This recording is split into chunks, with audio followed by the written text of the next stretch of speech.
Oh, man, that was tough. Okay. Well, yeah, I didn't think the Knicks deserved that at all. Episode 600 of the podcast. It's a shame the 600th episode of this show will be in this kind of tone. It's late. I'm exhausted. And the Knicks just came off their second consecutive tough loss in different ways. But we'll talk about this Orlando game right now. Let's get into it. Episode 600. Let's get to the intro. I'm your host, RJ. Let's go. Welcome to the podcast. I'm your host, RJ Carbone. You are listening to BD4, where there's no better way to get your Yankees and Knicks analysis. We also do MMA. Yanks every series, Knicks every game, MMA on occasion. Let's get to it. Anthony for three. That one goes down, and the game is tied. I'd like to take this chance to apologize to absolutely nobody. The Yankees are champions of baseball. Shaking and baking. Right here on the neophyte. U.S. trying to close the show. She was doing a great job of feeding. That is It's over.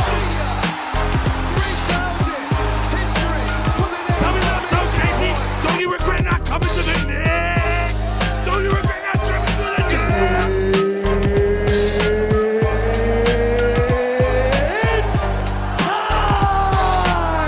Game over. World Series over. Yankees win. The Yankees win.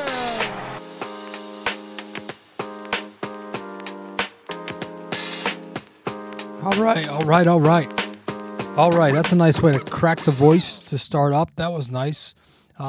Just makes perfect sense for where this episode is going to head. That was a tough loss, man. And before we start talking about it, first of all, actually, you know what? I want to just thank everybody. So 2 nights ago, I recorded episode 599 of the podcast. It was on, the Knicks game. Who did we just lose to? The Thunder. It was on Knicks Thunder. I recorded it like usual. Put it up online. Went to bed right after. And I woke up this morning. Sopranos. And I did the usual. Got out of bed. I went upstairs, got a drink of water, came back down, got my clothes ready to go, about to shower, and then I picked up my phone and I checked I usually check my numbers in the morning of the podcast. Not that I care too much. I really don't care. I mean, nobody listens to this show. I just do it for fun. It's a hobby. I'm some idiot who knows nothing, who just likes to hear himself talk. But I check my numbers like usual, and Jesus Christ, I don't know what it is. Well, I do know what it is. But episode 599 blew up overnight. The channel blew up, and this is all relative speaking, but we gained a ton of subscribers today in the past 24 hours. We gained a ton of views on episode 599, Knicks Thunder. A ton of comments, a ton of likes, a ton of different opinions. A bunch of people, Knicks fans, coming together to agree with me, to argue with me, and I am so thankful to have gained the amount of subscribers that I've gained overnight. I did not think that would ever happen to me. Again, as I sit here and speak, I'm just an idiot who doesn't know shit, but just likes to hear himself talk. So for all of those, I don't know if it was like one person spreaded this podcast to his friends and like the channel blew up, but I really, really, really do appreciate you all for subscribing and just all of a sudden like giving me a little bit of a community here. So thank you for I would say I gained at least 30 subs, and for all those who checked out the latest episode of the podcast. And I guess that's the angry nature of the Knicks fan base, because it took an episode labeled "The Knicks Get Thibodeau'd" for me to finally gain some traction in the podcast world. So that makes perfect sense. We're angry, sometimes irrational Knicks fans. But yeah, man, that's so cool that I was able to wake up and see that. So I really thankful for each and every one of you. And I'm sorry that I haven't gotten back to you in the comments. I tried my best to get to everybody early this morning. I just kind of stopped because they kept on piling up, and I was like, all right, I can't do this anymore. But yeah, for those who I was able to get back to at least one response, thank you. And then for those of you who I haven't been able to respond to, I'm sorry, but thank you for stopping by regardless. And I really, really, really, once again, do appreciate you checking out the podcast. So thank you. Again, I'm a nobody. I am still learning. I really am. I'm not great at podcasting, but I feel like I'm getting better. And even when it comes to the Knicks, like this podcast was originally a baseball Yankees only podcast. I started doing more Knicks as I started learning more, and I'm still learning more about basketball. I don't know I'm not as well versed in the NBA in basketball as I am baseball. I like to think I have enough knowledge to hold my own, but like I'm still learning. I get a lot of my knowledge from basketball, from other content creators, from social media. I really do if there's one thing I could pride myself on, it's I do a good job of doing homework and listening to other opinions, and that's how I get my knowledge, as well as watching and paying attention to the Knicks. But yes, thank you so much, all of you, for subscribing to the show and checking out the latest episode. So that's it regarding that. I'm sorry that I had to go on for what felt like 10 minutes. The Knicks, back to negativity. The Knicks lost this, I guess it's tonight. It's kind of technically past midnight as I'm recording.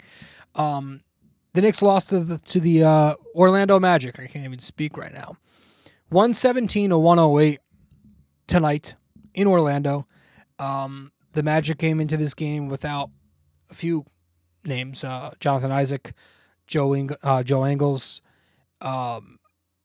Gary Harris didn't play. Wendell Carter was a scratch, and I think Markelle Fultz also didn't play.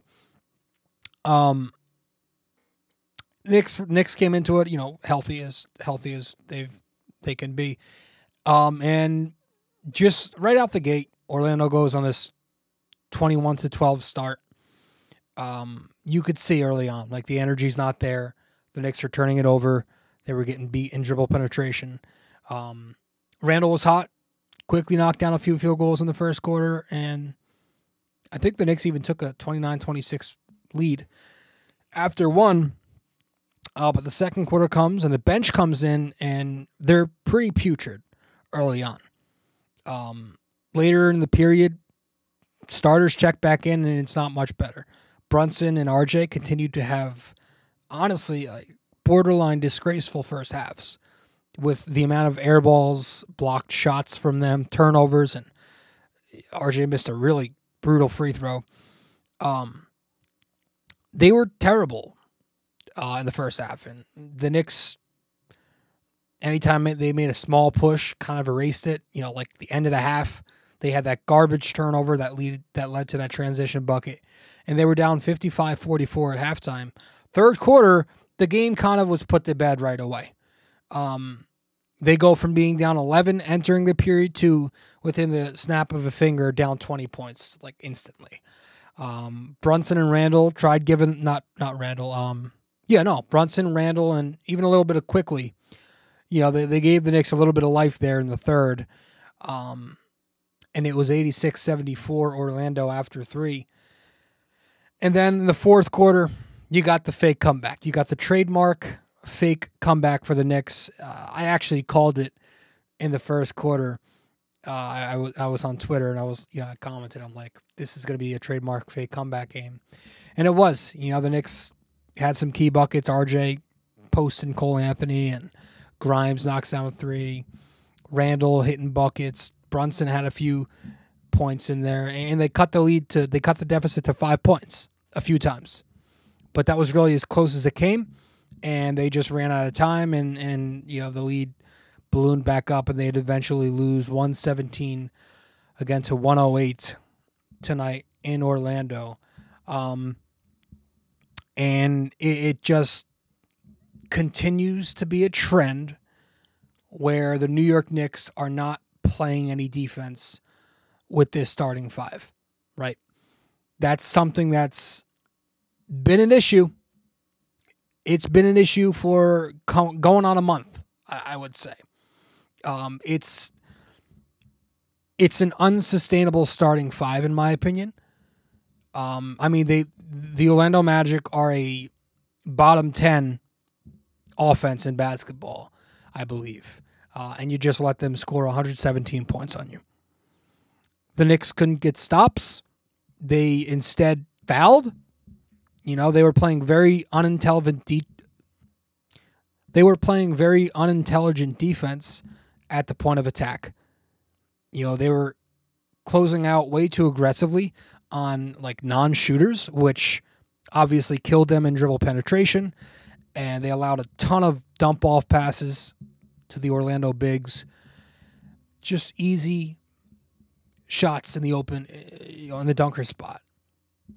It was bad defense. I mean, even the Knicks that have some size, like RJ Barrett, Julius Randle, Isaiah Hartenstein, they were hunted in this game. You know, they were hunted down the stretch of this game. Targeted. And that happens, like, you're done. You're the only size you have, if they're getting picked on, you're done. And the Knicks just couldn't buy a stop because Brunson's not going to play great defense. Dante has his ups and downs at the point of attack.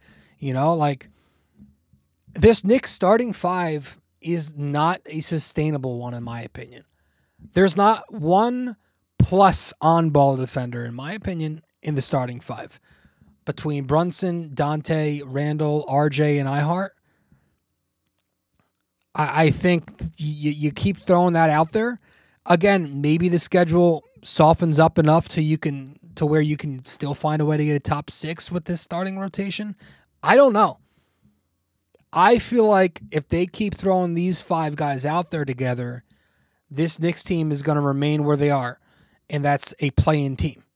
We said it last episode. They're a play-in team if they keep throwing this lineup out there. I feel like they're more likely to do that. And it's obviously tough because you have to find a balance, right? The offense has actually been very good with this starting five. Very good. With Ihart over Mitch and with Dante over Grimes, the movement is great. There's a ton of movement in this offense. It's different. But the defense is so poor that I don't think you can just accept it. It needs to change. And where do you start? I mean, Dante, I love him. He's been great. But that's really the only spot that you can change right now. Right? Brunson, Randle, Ihart are obvious locks. RJ, I don't see that happening. I don't see him going to the bench. I mean, I pray, just like all of you, that he would go to the bench. I mean, we all want him gone, I think, at this point. But I don't know that he's going to go to the bench. Just because of, you know, the contract, politics, optics, trade value, all the outside stuff. So I feel like if there's going to be a change, it's probably going to be in that 2-guard spot. And that narrows it down to Hart, Grimes, and Quickly, right? You can't do Hart because he and RJ, that's nightmare fuel. We know about the spacing. It's no. Could you bring Quentin Grimes back in there? You could.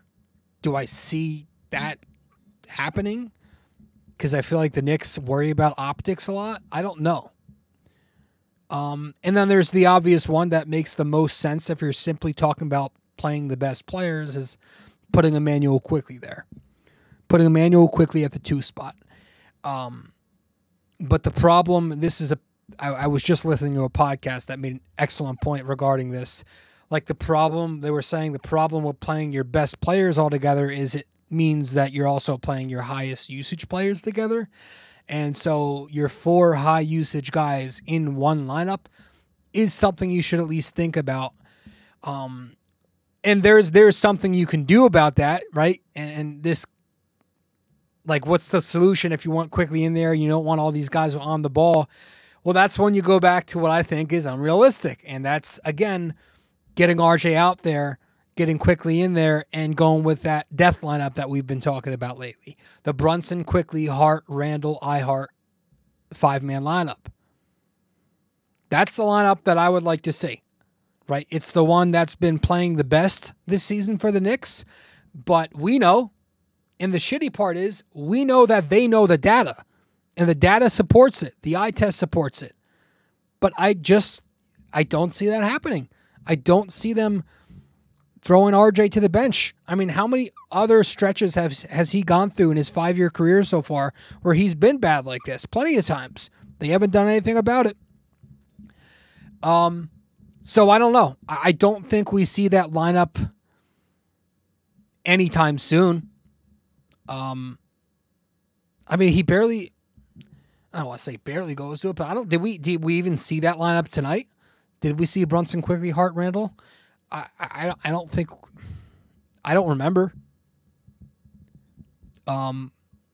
So I think, I don't know what they're going to do. Maybe they run into enough poor competition to be able to mitigate any deficiencies, if that makes sense. I'll tell you what we did see tonight. We did see Tom Thibodeau play quickly, 28 minutes. And that's going to be the happy medium, by the way. That's going to be something that we both have to accept. He played 28 minutes, and he actually played the final 15 minutes and change. The entire fourth, and he played the final 3 or 4 or 5 minutes in the third quarter. So you saw that. You know, that needs to happen more often. He quickly has to have the Josh Hart freedom. You know, because Josh Hart's still getting 30 minutes. I don't know. Like, I didn't think he's all that impressive. But yeah, they were a bigger team. But yeah, we saw Quickly play 28 minutes, and we actually saw a decent amount of two-man action between Quickly and Randle. They were playing a two-man game tonight, right? The Knicks went to it late in the first quarter to make that run. A few possessions in a row where they worked a two-man game. And then, late in the third quarter, they went back to it where Quickly makes that pocket pass in the pick and roll with Randle on the roll. I don't know where it went in the middle portion of this game. Like, for whatever reason, the Knicks went away from that. Quickly and Randle have been working well together, but they stopped working with that in the middle portion of this game. But that's Thibs, right? Like, he doesn't have a feel for the game sometimes. So, we did see some different things from him tonight, right? We saw in the beginning of the third quarter, after the starting five got torched to death, they didn't see the floor together after that. So maybe that's a sign of something. I doubt it. And then we saw late in the game, about 7 or 8 minutes left, Taj Gibson checks out of the game, and Tom Thibodeau goes small. He plays Randle at small ball 5 from the 7 minutes and change mark the rest of the way, which, I don't know. Like, you like the idea, gives you offense. The spacing looked very much improved. And he posted the living shit out of Wagner and Bitazzi. Totally butchered his name there. But, the Knicks also gave up 2 immediate offensive rebounds, and they were outboarded 8-5 the rest of the way. They were giving up baskets. So I think, Tibbs knew the defense wasn't going to be there, so I guess he doubled down on offense, but doubling down on offense isn't working right now, you know? And when this team's defense is as bad as it is, I don't know that we can continue to do that. Orlando is a team with a lot of size, and the Knicks have had trouble with size as it is. Why would you make Randle smaller there? I feel like if you're going small ball 5 with Randle, it's got to be the right matchups. You know, we saw it against Brooklyn when we played them a few games ago. It was also interesting to me because he ran Randle at 5 while Sharp was on the floor, who's one of the better offensive rebounders in basketball. So I think the timing needs to be better there. You do that against smaller teams. You don't do that against longer teams. But speaking of Julius, yeah, he was the best Knick on the floor tonight. And we're going to go to him for the game ball. Bing bang. Julius scored 38 points, 12 rebounds, 6 assists, 64% shooting from the floor. Yeah, he had a good game. Good for him.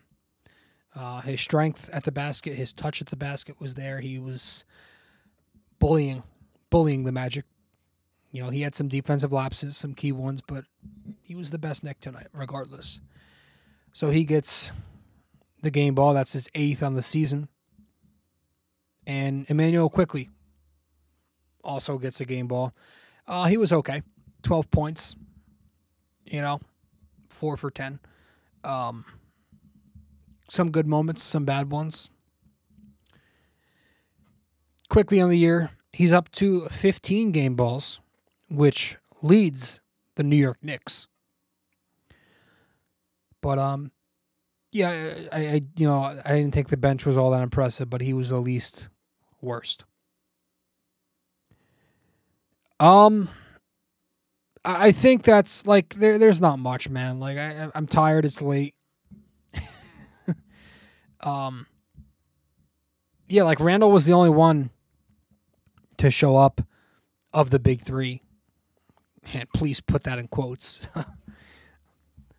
Like RJ and Brunson were no-shows. I thought RJ's process was terrible. And his effort in the first half was abysmal. Brunson was off from the get-go. He had 2 air balls in the first quarter, another one in the second quarter. Some bad turnovers, bad decisions. Now, Orlando did a very nice job of throwing length at Jalen Brunson, pressuring the ball. Anthony Black did well on him. He's very long and athletic. They were bringing some aggressive help on Brunson all night, and Randle. But I thought Brunson was very bad tonight. Very poor decision-making.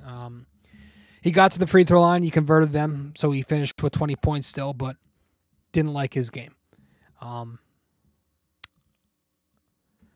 So with that said, we're going to head to break. And when we get back from break, we're not going to wrap it up. We have one more thing I want to discuss. And that's trade stuff that I want to touch on. Some more trade stuff. All right. So we'll be right back here on BD4, episode 600 of the podcast. When we get back, talk a little trade. Stay with us here on the show. Be right there. We appreciate you sticking around and listening so far. When you have a chance, be sure to open YouTube to subscribe, like, and comment. And if you're already watching on YouTube, be sure to head over to Apple Podcasts and give us a 5-star review. We appreciate your feedback and are always looking to improve. Now, with that all said, let's get you back to the show.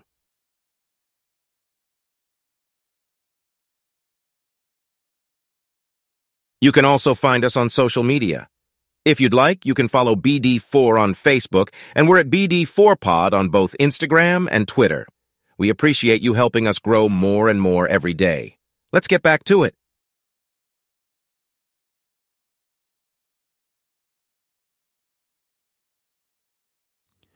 Welcome back to the show. I'm your host, RJ Carbone. My gosh. Tough loss. 108-117. The Knicks lose to the Magic. All right, so it is close to the new year, okay, which means we are getting closer and closer to trade season. About a month and 10 days to go before the deadline on February 8th. And, the Knicks can go a number of different avenues here. Right there is really a lot, especially with the injuries, that the Knicks can do regarding trades.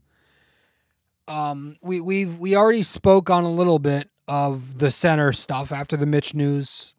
The next episode, we talked about that. As far as the trade market goes, there are some guys, right? There's Bismack Biyombo. There's Kelly Olynyk.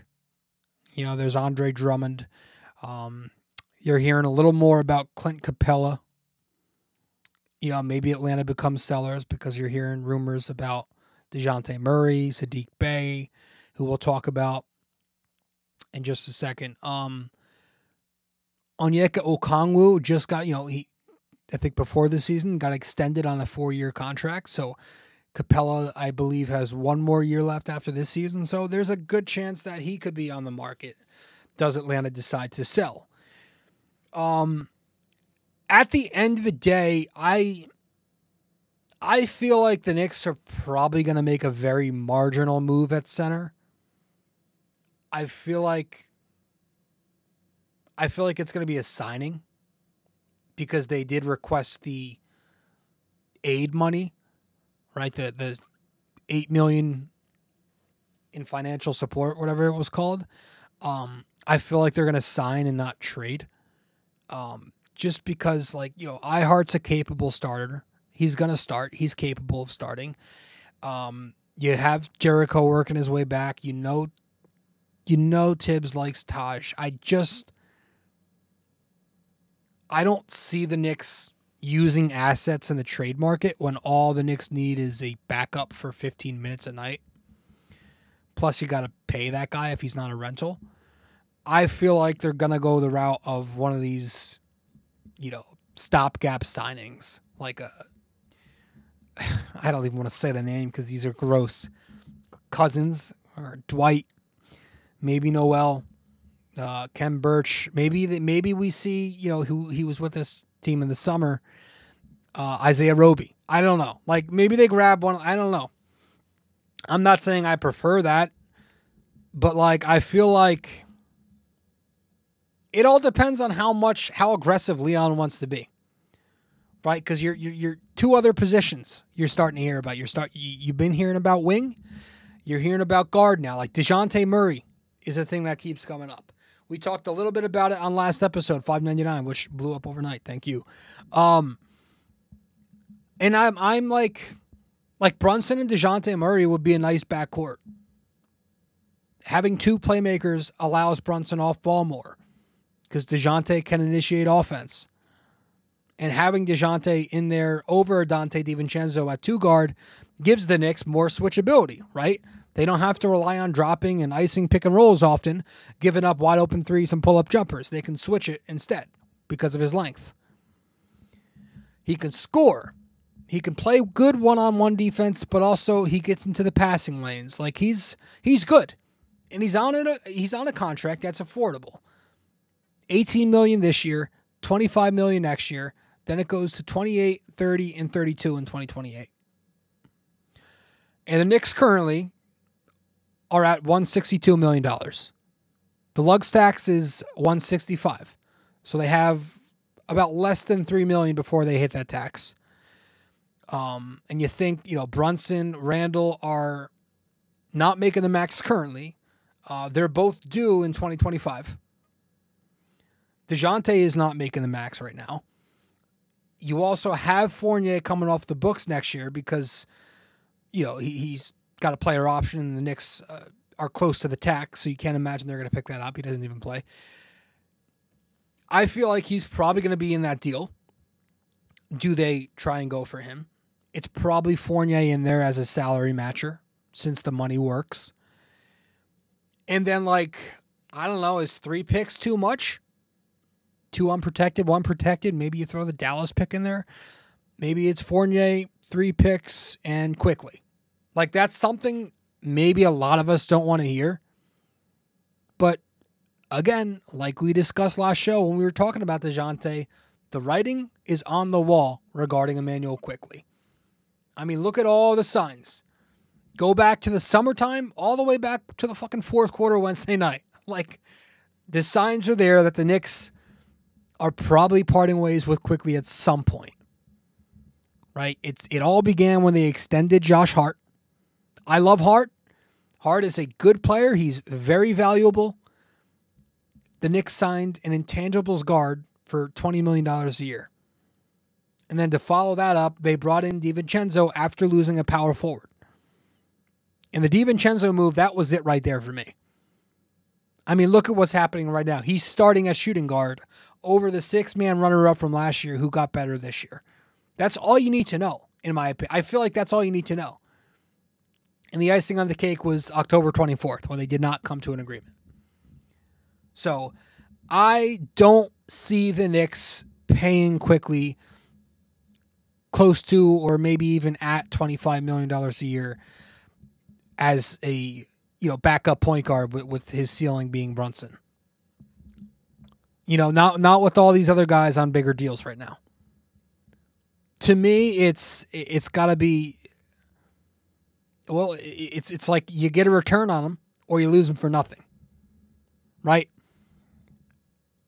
And it also makes perfect sense if you're going to move him for DeJounte. It makes sense rotation-wise. Because keeping Quickley and bringing in DeJounte is like that. That is such an undersized team. And look at how we lost tonight. Like, we're already so undersized. I don't know if that's going to work at all. Like, who's defending on the wing? Josh Hart's already playing as Randle's backup 4. If you move a wing for DeJounte, you're losing a wing on a team that's already short on true wings. Like, there's no true wing on this team right now. So if you get DeJounte and you keep Quickley, that's not going to work. And how do the minutes look in the guard rotation? Like, it's already jammed as it is. Quickley's getting squeezed. So I don't know if he's the smartest option. Personally, I think the Knicks' primary focus should be getting size at the wing. They need like a bigger 3-4 wing. One who could slide up to the 4 and defend the power forwards, and one who could also defend the small forwards. And I think the perfect name for that is OG Anunoby. That's my preferred option. You're hearing Kyle Kuzma's name come up. DC might make some moves. You're hearing Saddiq Bey, right? I heard that on a podcast recently today. Someone was talking about him because he's with Atlanta as well. So you need size at the wing in modern NBA. It's all about long wings today. I mean, look at all the contenders in basketball right now. It's all about 3-4 wings, right? Wings who could play the 3 and the 4. Giannis, you look at Tatum. I mean, all these guys, LeBron, all these contenders, SGA can play like 3 different spots on the like long wings. They rule the world. Saddiq Bey, good option. I loved when I heard that because he brings you switchable defense at the 3 spot. He brings you efficiency. He's been very efficient the last couple seasons. Rebounding. He brings you a lot of the things that RJ Barrett does not bring you at the wing. And maybe going back to the whole DeJounte thing, like maybe instead of Evan Fournier in that deal, maybe RJ's in that deal because Atlanta would have to add in another guy like Bey to match salary. So maybe you go, could you get away with RJ Quickley 3 picks to get you DeJounte and Saddiq? Kind of killing 2 birds with 1 stone. Because if you can get away with something like that, that gets you a bigger wing who is a better fit with Bey over RJ. And now you have Quickley's replacement in an all-star player in DeJounte Murray, who's a little bit bigger than Quickley. So it upgrades talent, and it's an upgrade in size at both spots. Will RJ Quickley and 3 picks leave you with enough for a superstar deal down the line? Maybe. I don't know. If you flip one of those guys with the picks you have left over, but I don't know, man. Like, it's a very difficult situation, and the front office put themselves in it. And that's why whenever people criticize Tibbs, I always go back to the front office first. Like, they put themselves in this logjam the moment they chose to extend Hart and sign DiVincenzo instead of using that cap room to pay Quickley. Now they're in this very interesting situation.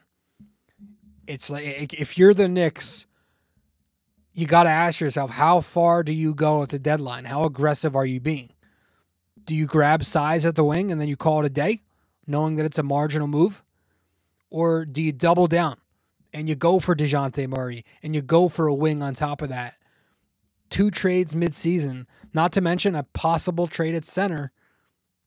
Like, yes, that's a massive talent upgrade, but in my opinion, it still leaves you with a third-round ceiling, and it also guts your assets, essentially giving up on that superstar trade down the line. But the thing is, you look at the financial part of it, the Knicks have a 2-year window before Brunson and Randle are due for the max.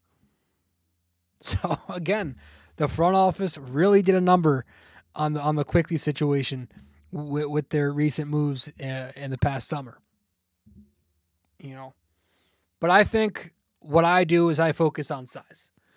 I think OG Anunoby should be the target. I think it's a good target. I think Toronto is they were asking for the world last year, but see what the offer looks like right now. And then again, maybe that offer is not better. Maybe it's not even there because there is the whole friggin' lawsuit going on right now. So who knows if these two teams even want to do business. Maybe it's a Jeremy Grant, a Kyle Kuzma. Maybe it's a Cam Johnson, Sadiq Bey. Maybe Quickley is in one of those deals. I'm flip-flopping here because I'm in this weird spot where I'm like, I want to get size first and foremost. I think that's the most important thing on this team. I'm also very intrigued with DeJounte Murray. And I want to maximize on the Emmanuel Quickley situation. I'm just so terrified of losing him for nothing. And that would be the absolute worst thing to do. I want to contend, but I also want to leave room for a star deal down the line. But you look out right now and nothing's there. That star is not coming anytime soon. And the Knicks they only have such a window. Embiid's not going anywhere. Why would they trade him from Philadelphia to New York? Giannis didn't he just lock in after the Dame deal? What do you do? You can't just sit here and just expect that star to come eventually. You got to be proactive, I feel like. I've kind of changed my tune in that regard. So how far do you go to this deadline? Let me know in the comments if you people are still here. Do you go for Quickley? Not for Quickley. Do you go for DeJounte and move quickly? Because if you do something like that, that's a move that's more for the future. That's prepping for Quickley's departure. That's not really about this year because it doesn't upgrade your necessities. I think all in all, I'm content with packaging Quickley, but for an OG Anunoby or a Grant or a Bay or a Cam Johnson first. That's got to be the first idea.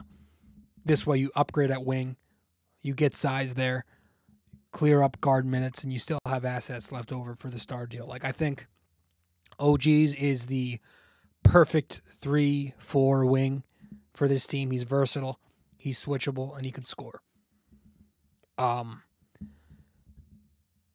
And I'm making a deal for OG, and then maybe I'm just banking on the Donovan Mitchell situation that he doesn't extend before next summer. I'm praying. I don't know. But maybe you just got to think about this year. Maybe you go for OG and Anunoby. It's tough. I don't know. That's why I sound like an idiot, because I really don't know. It's okay to not know sometimes. I got to teach myself that. All in all, though, going back to this game, it was a very ugly game, very disappointing game. And, it was a really wretched first half. And even the start of the third quarter was poor. Just for most of the night, the Knicks looked slow, sloppy, and unfocused. Unenergetic. There was no flow to either end.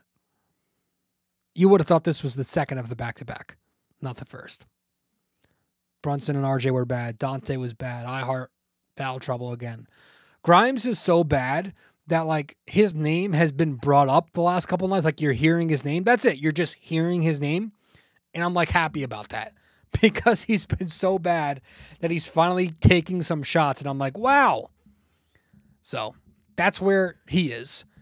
But, yeah, it's just a bad loss. It's an uncharacteristic loss, as the Knicks are usually a team who rebounds pretty well to tough losses, but to lose to the Thunder like they did and then to come out like sewer trash in this game, disappointing.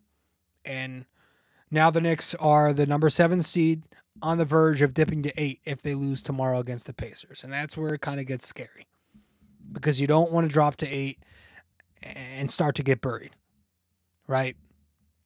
Indiana tomorrow is one of those must-win for as must-win a December game could be type of game.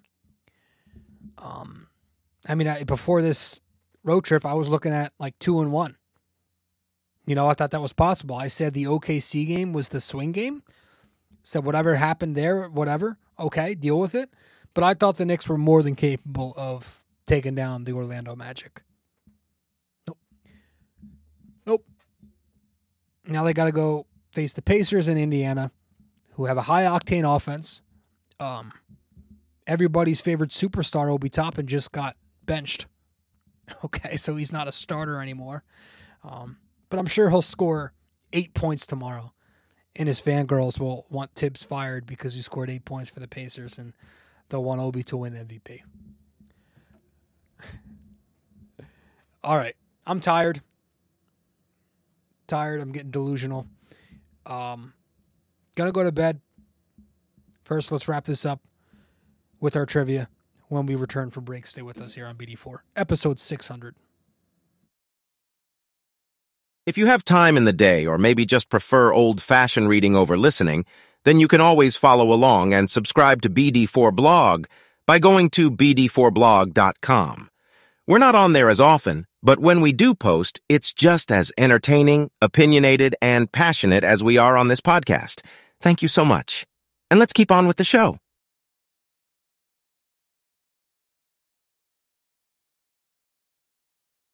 Studio 69 Productions is a podcast production agency created by Leo Rodriguez to allow content creators to market their podcast. It's an online platform that will market your podcast or any other project that you're working on. Get in touch with Leo Rodriguez from Studio 69 Productions. You can find Studio 69 Productions on Instagram at Studio69NJ. Studio 69 Productions, where dreams are heard and born.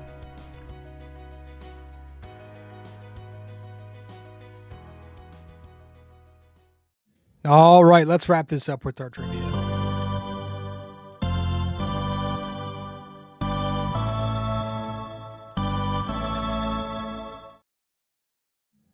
Okay, so for this episode 600. Wow. True or false?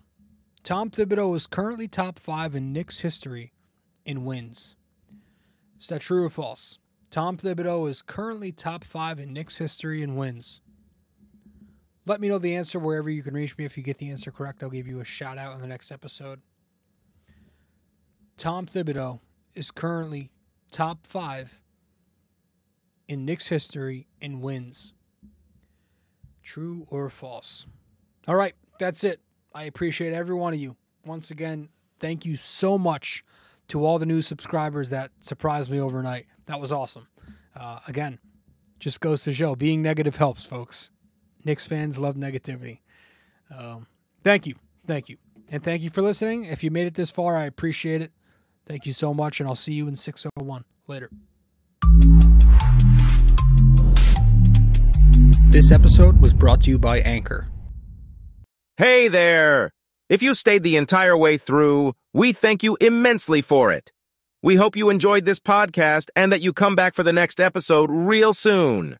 Don't forget to like, subscribe, comment, download these episodes, and share them with your friends as well.